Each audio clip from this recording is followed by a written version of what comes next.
Welcome, ladies and gents. Chris Andre here. You can find me at BetBoxing on Twitter for boxing related tweets, or you can subscribe to the channel and click that notifications button and get a new notification whenever a new video is uploaded. First and foremost, before we get into this video, remember tomorrow is the interview with Dashing Jack Hughes. So any last minute questions that you guys want to send in, we've already had some great questions come in. Please send them in and I'll pose them to him. It's not a typical interview, like I said, whereby we're asking questions like the preparation for his next fight or anything like that. We'll ask him, of course, about his plans for the future, but it's going to be more focused around the technical and tactical elements of the sport, essentially, continuing along the same sort of aura of this channel.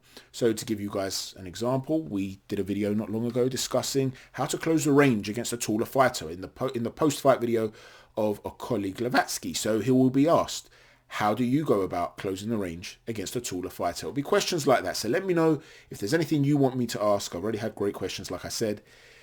Post them at the bottom of this video. Now let's talk about Israil Madrimov. I've been wanting to do a prospect watch video about this guy for a very, very long time. I guess we're calling him a prospect because he's 7-0 with 5 knockouts, but he's already ranked 15th in the world by BoxRec. He's a man with a fantastic amateur pedigree. He was the Asian Championship gold medalist. He was a quarterfinalist at the Worlds. He didn't go to the Olympics, but that's because they felt he was more suited to turning pro.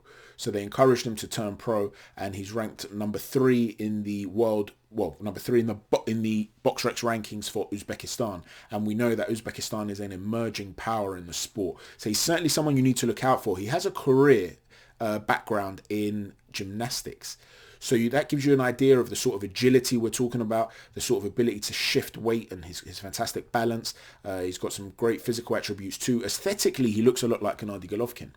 His physical construct, his face, not from up close too much, but when you're seeing him in the ring, he does his haircut. And so a lot of people sort of compare the two. Aesthetically, I can definitely see it. Stylistically, in terms of how he fights, he's very different from Golovkin. Golovkin, of course, is more sort of traditional. His distance controls is more from his feet. He creates that fantastic control of range. He's got the best jab in the sport, in my opinion. He's certainly the most accurate, according to CompuBox. He's the most accurate jabber in the sport.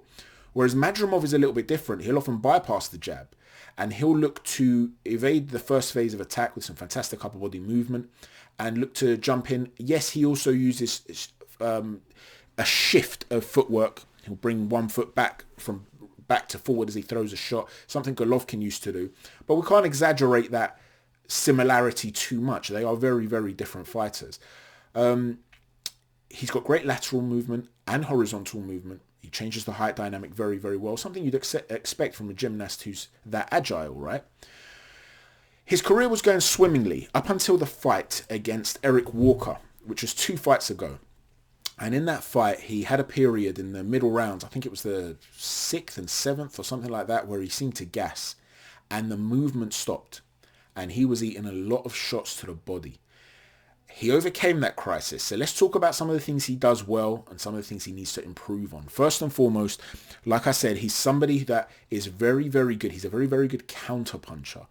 That first shot that comes, he'll slip that shot very well. He can slip either side, so he doesn't give you the pattern of the slip. He can come down or up, so he can change the height dynamic. So he can come under a shot or to either side of the shot. And then he wings in some quite wide hooks, but they're fast and they're heavy-handed. And when he targets the body, more often than not, against the opponents he's been up against so far, he'll land. And so that's not really a problem. When he targets the head, because they're big shots, they can be very effective and he's heavy-handed. But when he throws it, sometimes he's throwing it quite wildly. And he will come past the line of his opponent. So as he throws the shot, he can turn all the way around and all of a sudden, he's beyond that line. Now, if the opponent times that, he can take a step back, throw something down the line, catch him. Doesn't tend to happen because he's very, very fast.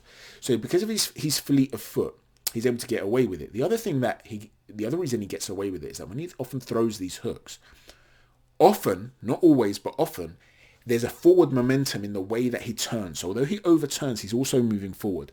And that shoulder can fall into the opponent. So what will happen is if he lands the hook and he flies into you, he can smother you or knock you off your balance, break your construct.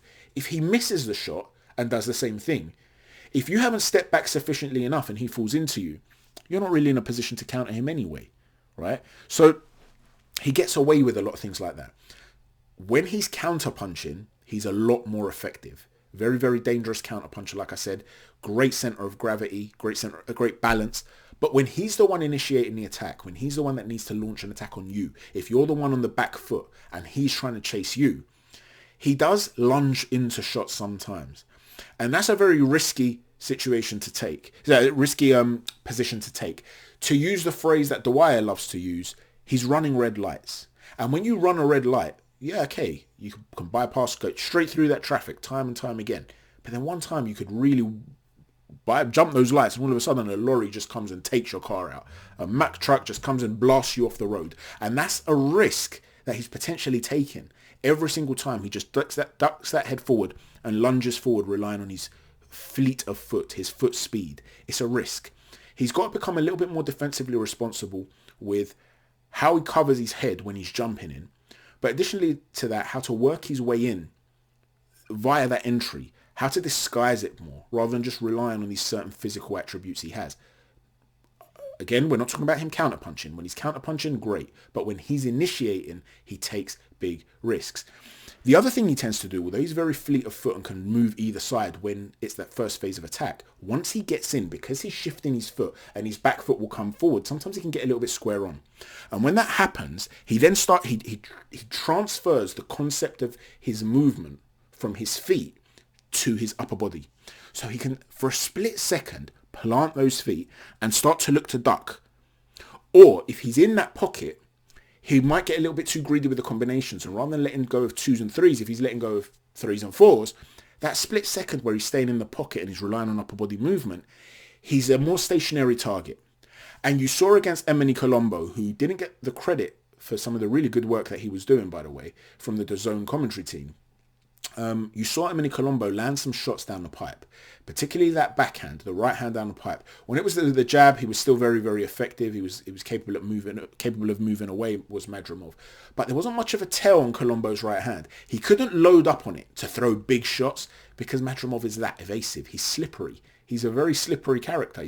He's hard to land on flush, except for to the body, when he starts, like I said, to become less stationary, whether that means he's gassed or whether that means he's in that pocket now and he's looking to let go of his own combinations, you can land to the body. To the head, he's quite hard to land flush on. He will put up his glove sometimes and he'll block the shots, but you do get through, and you could see that from his face being marked up. Now, against some of the biggest power punchers in the division, or against guys who are a lot better at distance control, who are going to spot these patterns, who are going to be willing to throw punches down the pipe, straight line, as he's looking to come around with wide shots. If they're able to let go of those combinations, thinking, okay, even if I miss the first 1 or 2, I'm going to land something with him, who knows what effect it could have on Madrimov. Of course, he's reliant, like I said, on that agility and that heavy-handedness, and it's gotten him out of trouble against Eric Walker, because when he seemed to gas and he landed that left hook from hell, he fell into Walker. And as he fell into Walker, Walker went down. And the referee inexplicably deemed it a push. Walker couldn't get up off the canvas, and he was given a 5-minute break to be allowed to recover the way he would be if it was a low blow, based on the idea that it was an illegitimate knockdown. The reality was, it was a heavy left hook. It nearly took him straight. Listen, I told you, it took him ages to recover. If he didn't then fall into him, he was going down anyway, in my opinion. But it still required a big, monstrous shot to get him out of trouble. So what Madrimov will want to do, in my opinion, in future, is rather than constantly rely on this flashy and energy-expending approach, where it's big, exaggerated slips and hooks that carry a lot of power, pot shot, sniper-type counterpunches, I want him to be able to dictate the pace. Pop that jab and move around the ring. We know he's got that ability to do that. I also want to see him develop more of what Lomachenko does. And I know people are going to say, well, you can't just copy Lomachenko. He's so special. He is indeed. But Madrimov, with his background, has the sort of level of foot movement, agility and balance that Lomachenko has. So it's more to do with learning how to implement that in a manner that's beneficial to him. And what I mean by that is when he gets in the pocket, you don't always have to fall into your opponent.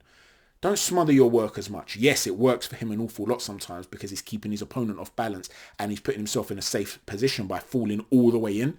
But sometimes when you're coming in, you don't have to necessarily plant your feet when you don't have to. When you're switching, switch less if you have to, but work on coming around the opponent. Do some of the things that Lomachenko does. Do some of the things that Alexander Usyk does. And within that, sprinkle what you already do so well. But he's definitely got some brilliant talent. This is a guy, like I said, after 7 fights, he already looks like he could potentially go on to do something really big in this division. Ranked 15th in the world, like I said, by BoxRec. 3rd in the world of all the Uzbek prospects out there, all the Uzbek fighters out there. So he's definitely got a big future. The question is, against the very elite in this division, you know, the Charlos of the world, the elite, the biggest guys in the division, the best of the division, how does he cope? For me, he still needs a little bit of work, but the future's very bright for him. And because he's only 27 years old, 26 years old in fact, I believe that the man nicknamed as the Dream will eventually go on to achieve his dreams and win a world title. I believe it will be a lot sooner than people think. The question is, in this day and age, world titles, obviously, they're quite easy to, not easy, obviously, to come by. But I mean, for these elite level fighters, there are so many titles hanging about these days. If you've got the right promoter behind you as well, you could be worked into a position. So I don't doubt that he'll win a world title. The question is, can he be one of the dominant figures in the sport? I think in the division, at least, I think he's definitely got the ability to do that. Let me know what you think. Let me know where you think he needs to develop.